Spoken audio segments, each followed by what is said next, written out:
Sinali sino atu. Chapter 66. MACD. Kita ke rumah sakit saja ya mas. Bujuk Nareta. Pasalnya sudah hampir 10 kali dalam sejam suaminya itu keluar masuk kamar mandi. Kak Ivan menggeleng pelan. Perut mas udah mendingan kok, udah kamu istirahat lagi saja sayang. Mas takut kamu kecapean. Nareta menghela nafas panjang, susah sekali membujuk suaminya untuk periksa. Tapi ya sudahlah, dia juga tak akan memaksa. Riyahta gak bisa istirahat, kalau mas saja lemas kayak gini. Lihat wajah mas udah pucat banget. Kata Nareta seraya mengusap pelan rahang tegas suaminya. Mas gak apa-apa sayang, jangan khawatir. Ucap Kak Ivan tapi nyatanya tak sesuai dengan perkataannya. Baru saja dirinya bilang baik-baik saja, kini rasa mulas mulai menderanya kembali. Ah sial. Umpatnya lalu bangkit dari duduknya dan beranjak menuju kamar mandi.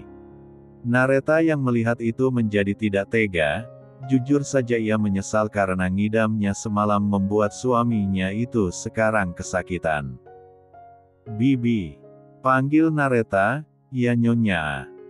Tolong bilang sama Pak Roni siapkan mobil, setelah Mas Kai keluar kamar mandi kita langsung ke rumah sakit. Titah Nareta pada Bibi. Baik nyonya, Bibi segera mencari Pak Roni sopir pribadi Kak Ivan. Nareta mendudukkan dirinya di kursi meja makan sembari menunggu suaminya. Tak lama ponsel miliknya berdering, Nareta segera mengambil dan melihat siapa yang menelpon. Ternyata Mama Tessa.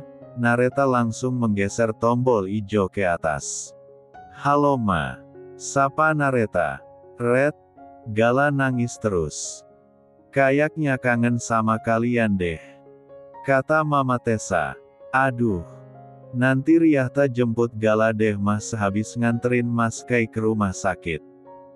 Sahut Nareta. Kak Ivan sakit? Tanya Mama Tessa. Iya mah, sakit perut gegara makan rujak semalam. Ucap Nareta. Apa buahnya yang dibuat rujak sudah busuk? Tanya Mama Tessa penasaran. Enggak mah, justru buahnya masih mengkal belum matang. Ya cuma karena Riyahta masukin cabe di bumbu rujaknya 20 biji mah. Ujar Nareta lirih di akhir kalimat. Astaga Riyahta. Kamu mau bikin suami kamu asam lambung. Cabe sekilo kamu ulek semua. Omeh Mama Tessa tak habis pikir dengan ulah putrinya. Ingat Red, kamu lagi hamil jangan makan pedas banyak-banyak, imbuh Mama Tessa mengingatkan. Riyahta gak makan rujaknya mah, yang makan Mas Kai sama asisten Reno. Sahut Nareta. Terdengar helaan nafas dari suara Mama Tessa. Ya sudah, kamu segera bawa Kak Ivan periksa gih. Kasihan kalau suamimu harus bolak-balik kamar mandi. Iya mah, ya udah Riyahta titip Gala dulu nanti setelah pulang dari rumah sakit Riyahta jemput. Jawab Mama Tessa lalu mematikan sambungan teleponnya. Tak lama Kak Ivan keluar dari kamar mandi seraya perpegangan pada tembok. Mas. Ucap Nareta kemudian berlari mendekati Kak Ivan. Jangan lari sayang. Ujar Kak Ivan dengan suara lirih. Nareta segera memegang lengan Kak Ivan dan membantunya berjalan. Badannya yang tinggi besar sebenarnya agak membuat Nareta kesusahan untuk menyangga.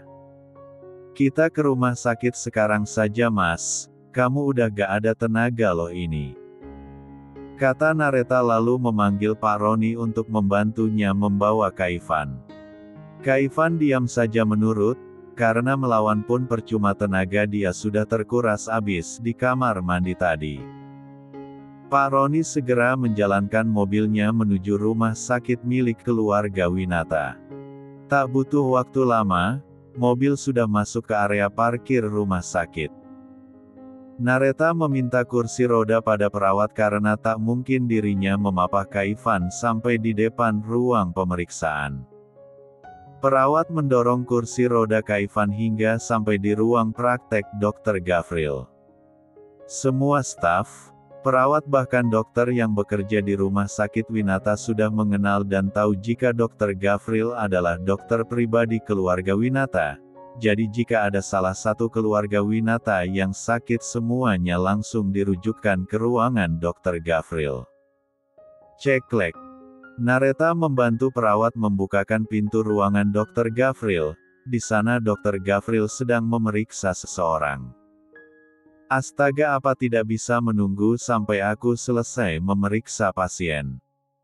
Ucap Dr. Gavril mengira jika perawat yang membuka pintu ruangannya, tapi dia terkejut saat melihat yang membuka pintu adalah istri tuannya dan lebih membuatnya terkejut adalah Tuan Kaivan yang bersandar tak berdaya di kursi roda.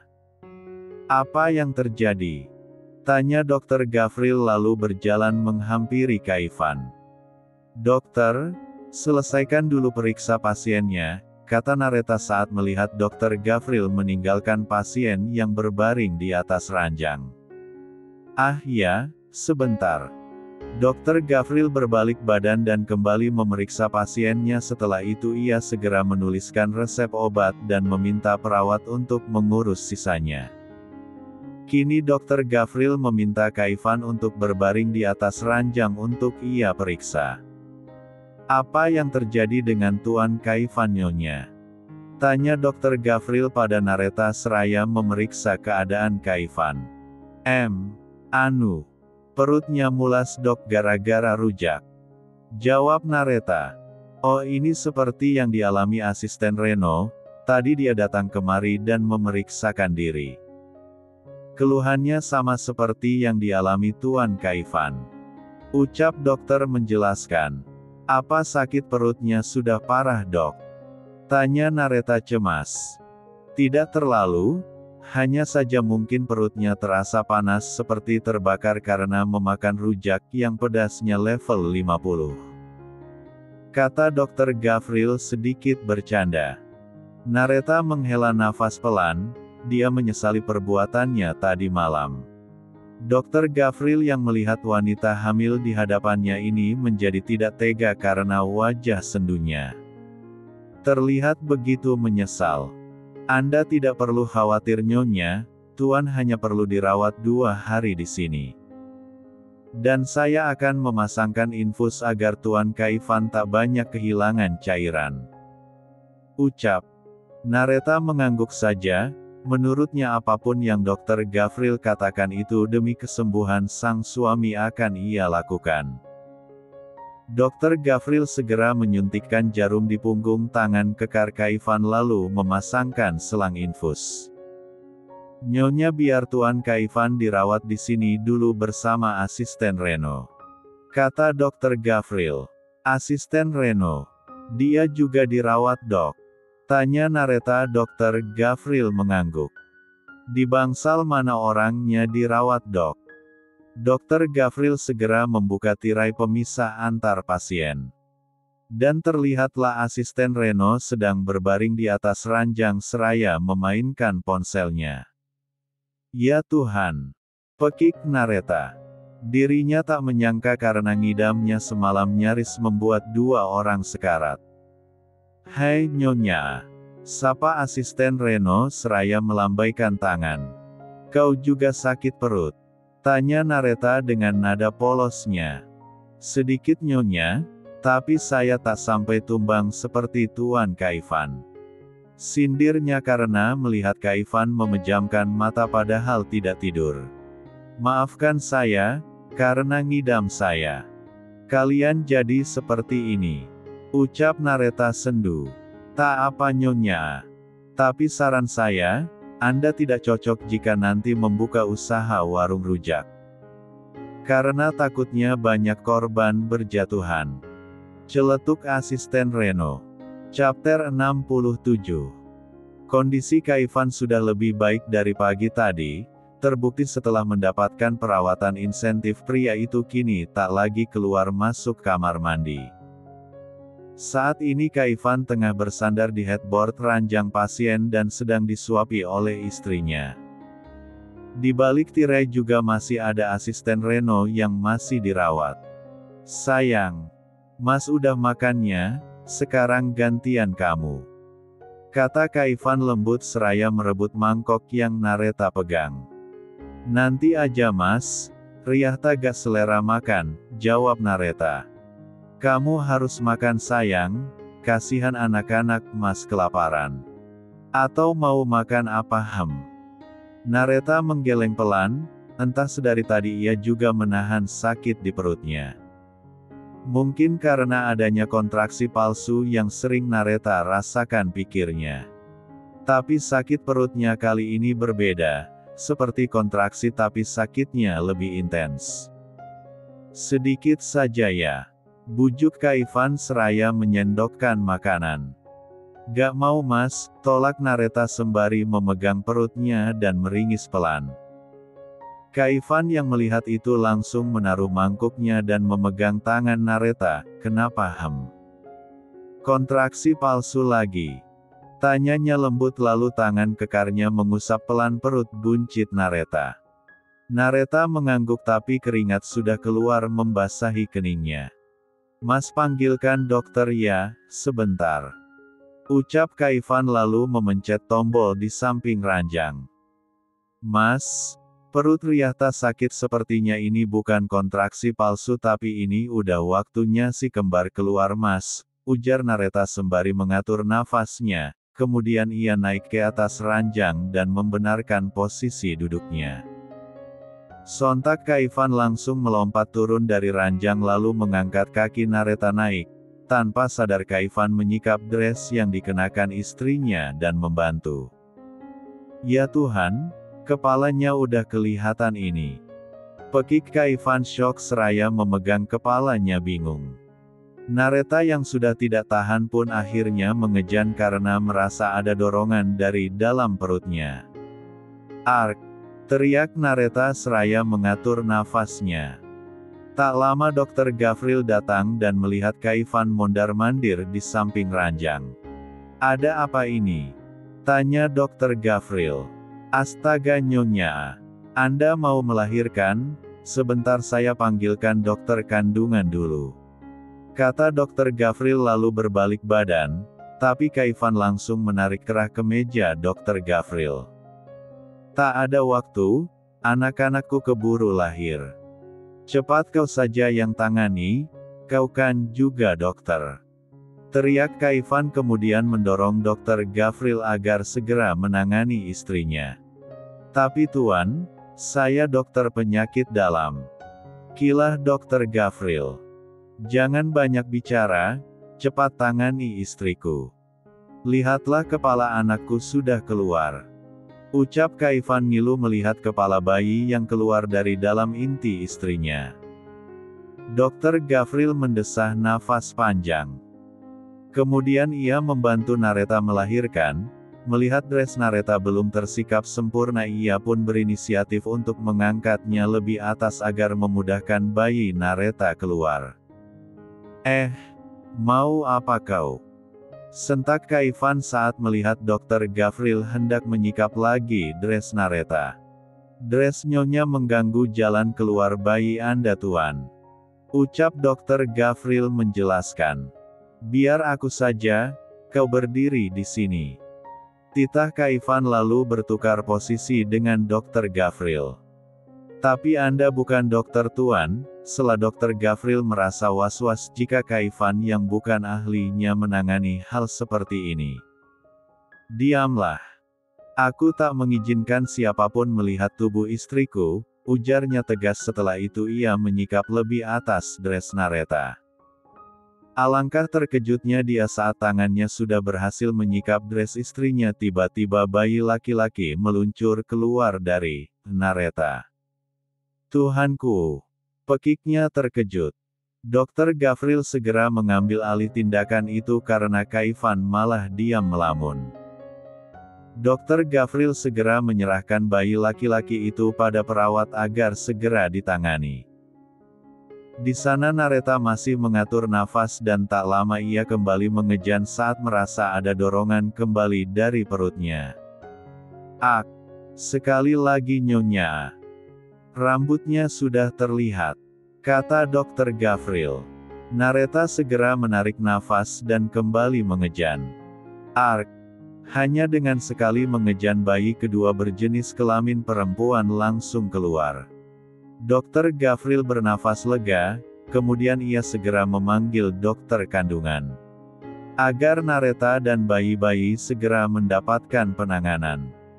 Merasa tidurnya terganggu karena suara berisik, akhirnya asisten Reno terpaksa bangun dan membuka tirai samping ranjangnya. "Ada apa sih ribut-ribut, ganggu orang tidur saja?" Racaunya lirih dengan mata masih terpejam seraya menggaruk lehernya yang tidak gatal. Kak yang melihat tingkah asisten Reno pun menjadi geram. Bisa-bisanya ada huru-hara seperti ini dia malah keenakan tidur. "Buka matamu," bentak Kak. Asisten Reno yang mendengar bentakan Kak sontak membuka matanya lebar-lebar. Alangkah terkejutnya dia saat ranjang milik Kak berantakan seperti kapal pecah dan juga spraynya berlumuran darah, dan jangan lupakan posisi Nareta yang berbaring lemas di atas ranjang. "Apa yang terjadi? Kenapa banyak sekali D4 rah Tuan?" cecar asisten Reno lalu melompat dari tempat tidurnya. "Siapa yang terluka?" tanya asisten Reno lagi. Tapi matanya melirik pada sofa dekat R4 Jang yang terdapat dua bayi mungil yang sedang menangis kencang. "Nyonya, Anda melahirkan?" cicitnya pelan. "Kau buta atau bagaimana? Sudah tahu ada bayi kenapa masih bertanya?" Sentak Kak gemas melihat asisten Reno yang mendadak otaknya dungu. Tak berselang lama Dokter Sadrina datang, yaitu dokter yang memeriksa kandungan Nareta selama masa kehamilan. Dokter Sadrina segera menangani Nareta yang masih berbaring lemas di atas ranjang karena kehilangan banyak darah. Ia langsung memasang infus botol darah. Kemudian Dokter Sadrina menyuntikkan obat bius agar Nareta bisa beristirahat sementara dia kembali menjahit inti Nareta yang sobek akibat dorongan yang terlalu kuat. Dan kedua bayinya sudah ditangani oleh perawat. "Tuan, lebih baik Nyonya dirawat dulu beberapa hari agar kesehatannya segera pulih," saran Dokter Gavril. Kak berdiri memaku di samping ranjang asisten Reno, sedari tadi matanya tak lepas dari pandangan istrinya yang tengah ditangani Dokter Sadrina. Batinnya tak tega melihat kondisi istrinya. "Siapkan kamar VVIP untuk istriku," perintah Kak tanpa menoleh menatap Dokter Gavril. "Tuan," panggil asisten Reno. "Apa Anda tak ingin melihat bayi-bayi Anda yang lucu dan menggemaskan itu?" ucap asisten Reno seraya menunjuk dua buah boks bayi di samping sofa. Mendengar itu tanpa sadar kaki panjang Kak melangkah mendekati boks bayi itu. Bahkan ia melupakan suntik infusnya yang sudah terlepas dari punggung tangannya. Kak menekuk kakinya sejajar dengan tinggi boks bayi. "Anak-anak papa. Kalian hebat seperti mama," ucapnya lirih dengan bibir bergetar dan netranya sudah berkaca-kaca. "Jadi anak-anak kebanggaan mama papa dan kakak Galaya sayang, patuhi ucapan mama karena dia sudah bertaruh nyawa membawa kalian agar bisa melihat indahnya dunia." Air mata Kak luruh membasahi rahang tegasnya.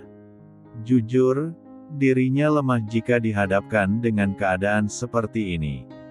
Mungkin nyawa pun tak akan bisa menggantikan darah dan perjuangan yang istrinya korbankan demi memberinya gelar seorang papa.